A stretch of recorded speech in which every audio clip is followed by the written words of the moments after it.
तर दबाव आणि पैशांच्या राजकारणामुळे महायुतीचे उमेदवार बिनविरोध निवडून येत आहेत असा आरोप काँग्रेस नेते सतेज पाटील यांनी केलाय। यावर महसूल मंत्री बावनकुळे यांनी प्रत्युत्तर दिलंय। बघूया।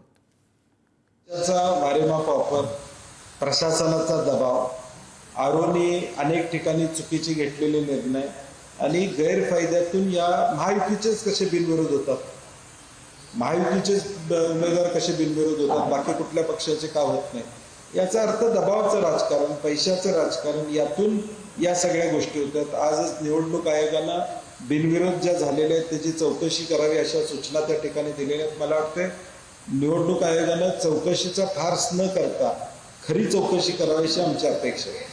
विशाल चौकशी केली पाहिजे। आमची मागणी आहे याबद्दल चौकशी केली पाहिजे। मला 100% माहिती आहे जे काही अनोखोच आमचे उमेदवार निवडून आलेले आहेत, जवळपास 45 उमेदवार निवडून आले आहेत, एकनाथजीचे आले आहेत, राष्ट्रवादीचे आहेत, पक्ष वगैरे आहेत, हे सर्व तिथल्या स्थानिक विषयामध्ये त्या ठिकाणी इतर उमेदवारांनी त्यांना समर्थन दिलं आणि मॅक्झिमम महायुतीचे काय आले तर जनतेला किंवा जे आमच्या विरुद्ध उभे राहिले त्यांना कळलं आहे की महायुतीचा उमेदवार निवडून आला तर विकासाचं राजकारण होईल।